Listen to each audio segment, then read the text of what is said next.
آج کے اس معلوماتی جائزے میں آپ سب کو خوش آمدید۔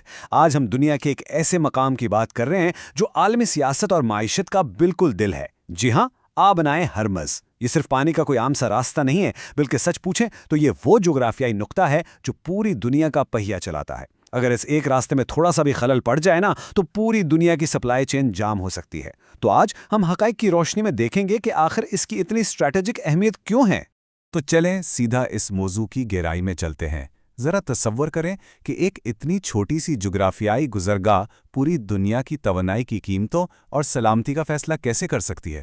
یہ واقعی ایک حیران کن اور کسی حد تک خوفزدہ کر دینے والی حقیقت ہے۔ فیکٹریوں سے لے کر آپ کی گاڑیوں تک اور اسکرینز سے لے کر آپ کے گھروں کو گرم رکھنے تک ہر چیز کا دار و مدار اسی ایک تنگ سمندری راستے پر ہے۔ بس ایک چھوٹی سی رکاوٹ اور عالمی معیشت گھٹنوں کے بل آ سکتی ہے۔ ہم آج یہی سمجھنے کی کوشش کریں گے کہ دنیا اس پر اس قدر انحصار کیوں کرتی ہے۔ آج ہم اس انتہائی پیچیدہ موضوع کو منطقی انداز میں سمجھنے کے لیے 5 حصوں میں بانٹیں گے۔ پہلے ہم دیکھیں گے کہ آبنائے ہرمز اصل میں ہے کیا، پھر عالمی معیشت اور تیل کے ساتھ اس کا تعلق، اس کے بعد ہم مشرق وسطیٰ کے تنازعات، اس کی فوجی اہمیت اور آخر میں متبادل راستوں کی تلاش پر بات کریں گے۔ تو آئیے بغیر کسی تاخیر کے اپنے پہلے حصے کا آغاز کرتے ہیں، یعنی آبنائے ہرمز آخر ہے کیا؟ ظاہر ہے کسی بھی خطے کو سمجھنے کے لیے اس کا جغرافیہ جاننا بہت ضروری ہوتا ہے۔ سمندری تجارت کی دنیا میں ہم اکثر ایک لفظ سنتے ہیں جسے چوک پوائنٹ یا تنگ گزرگاہ کہا جاتا ہے۔ اب اس کا مطلب کیا ہے؟ یہ ایک ایسا تنگ راستہ ہوتا ہے جسے بڑی آسانی سے بند کیا جا سکتا ہے، لیکن عالمی سپلائی چین کے لیے یہ ایک لائف لائن ہوتا ہے۔ جیوگرافی نے خود اسے ایک بوتل کے تنگ منہ کی طرح بنا دیا ہے، جس پر کنٹرول کا سیدھا سا مطلب پوری عالمی تجارت کی رفتار کو کنٹرول کرنا ہے۔ BBC اردو کی رپورٹس ہمیں بتاتی ہیں کہ یہ دراصل وہ بنیادی شریان ہے جو تیل کی دولت سے مالا مال مشرق وسطیٰ کو 3 بڑے براعظموں یعنی ایشیا، یورپ اور شمالی امریکہ سے جوڑتی ہے۔ آپ اسے عالمی معیشت کی سب سے بڑی خون کی شریان سمجھ لیں، جس کے بغیر دنیا کا چلنا تقریباً ناممکن ہے۔ اب جو چیز سب سے زیادہ دلچسپ ہے وہ اس کا عالمی معیشت اور تیل سے تعلق ہے۔ جغرافیہ سے نکل کر اگر ہم دولت کی بات کریں تو ہمارا دوسرا حصہ بالکل اسی بارے میں ہے۔ یہاں 3 کا حصہ بہت اہمیت رکھتا ہے۔ کیوں؟ کیونکہ دنیا کے 3 سب سے بڑے اور ترقی یافتہ خطے یعنی ایشیا، یورپ اور شمالی امریکہ مکمل طور پر اس ایک روٹ پر منحصر ہیں۔ روزانہ تقریباً 2 کروڑ بیرل تیل یہاں سے گزرتا ہے۔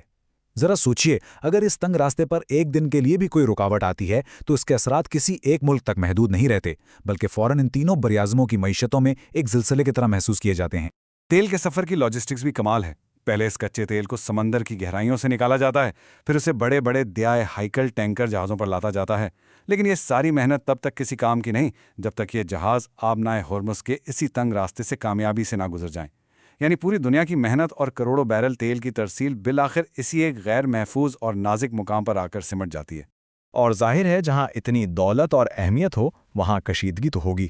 اب ہم اپنے تیسرے حصے یعنی مشرق وسطیٰ کے تنازعات کی طرف بڑھتے ہیں جو دہائیوں سے عالمی سیاست کا مرکز رہے ہیں۔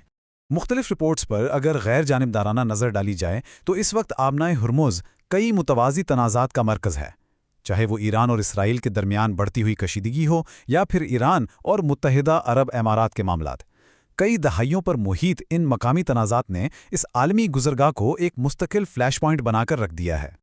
تو یہاں سمجھنے کی سب سے اہم بات یہ ہے کہ یہ کشیدگی صرف سیاسی بیانات تک محدود نہیں ہے۔ حالیہ رپورٹس خطے میں انتہائی عدم استحکام کی نشاندہی کرتی ہیں، جیسے کہ دبئی پر مبینہ میزائل حملوں کی اطلاعات۔ جب ایسی مقامی سطح کی کشیدگی پیدا ہوتی ہے نا تو یہ براہ راست اس بین الاقوامی لائف لائن کی سلامتی کے لیے ایک بہت بڑا خطرہ بن جاتی ہے اور منڈیاں فوراً رد عمل دیتی ہیں۔ ان حالات میں اس علاقے کی فوجی اور اسٹریٹجک حقیقت کو نظر انداز نہیں کیا جا سکتا۔ یہ ہمارا چوتھا حصہ ہے جو بتاتا ہے کہ یہ صرف ایک تجارتی راستہ نہیں بلکہ عسکری طاقت کا بڑا میدان بھی ہے۔ ان تنگ پانیوں میں آپ کو مختلف ممالک کی بحری افواج کا بھاری گشت نظر آئے گا۔ حالیہ خبروں کے مطابق اسی خطے میں 3 امریکی بحری جنگی جہازوں کو بھی نشانہ بنایا گیا ہے، اور اب خطے میں جدید میزائلوں اور ڈرونز کے استعمال نے صورتحال کو مزید حساس بنا دیا ہے۔ عسکری لحاظ سے یہ علاقہ اتنا بارودی ہو چکا ہے کہ ایک چھوٹی سی چنگاری بھی بہت بڑا عالمی بحران کھڑا کر سکتی ہے۔ ایک دستاویزی فلم میں اس پوری صورتحال کو بڑی خوبصورتی سے اس ایک سوال میں سمیٹا گیا ہے: ایران کا خفیہ شاہکار یا دنیا کی کمزور شہرگ؟ یہ سوال آبنائے ہرمز کی دوہری نوعیت کو بالکل واضح کر دیتا ہے۔ ایک طرف یہ خطے کی ایک اہم طاقت کے لیے بہت بڑا اسٹریٹجک فائدہ ہے، تو دوسری طرف یہ پوری دنیا کی سپلائی چین کے لیے ایک مستقل اور انتہائی نازک کمزوری ہے۔ آئیے دیکھتے ہیں کہ سب ہمارے پانچویں اور آخری حصے سے کیسے جڑتا ہے، جو کہ متبادل راستوں کی تلاش ہے۔ جب دنیا کی لائف لائن اتنی خطرے میں ہو تو ظاہر ہے دنیا کوئی نہ کوئی راستہ تو نکالنے کی کوشش کرے گی نا۔ دنیا واقعی اس چوک پوائنٹ سے بچنے کے لیے مختلف آپشنز پر کام کر رہی ہے۔ ایک طرف موجودہ روٹ یعنی آبنائے ہرمز ہے، جو سستا تو ہے لیکن انتہائی غیر محفوظ ہے۔ اس کے متبادل کے طور پر رپورٹس بتاتی ہیں کہ سعودی عرب ایک خفیہ زمینی اور پائپ لائن منصوبے پر غور کر رہا ہے، جو کہ بے تحاشا مہنگا ہے۔ دوسری طرف پاکستان کی گوادر بندرگاہ بھی ایک ممکنہ متبادل کے طور پر زیر تعمیر ہے، جو مستقبل میں ایک بہت اہم اسٹریٹجک آپشن بن سکتی ہے۔ اور یہ چیز اس پوری صورتحال کو بڑی زبردست طرح سے واضح کرتی ہے۔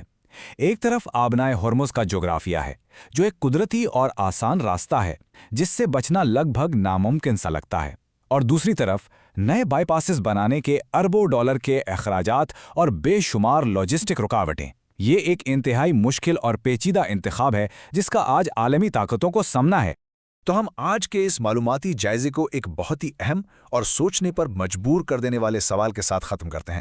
کیا دنیا واقعی کبھی آبنائے ہرمز کو مکمل طور پر نظر انداز کر کے متبادل راستوں پر انحصار کر پائے گی؟ اس ایک سوال کا جواب ہماری عالمی سپلائی چین کا مستقبل طے کرے گا۔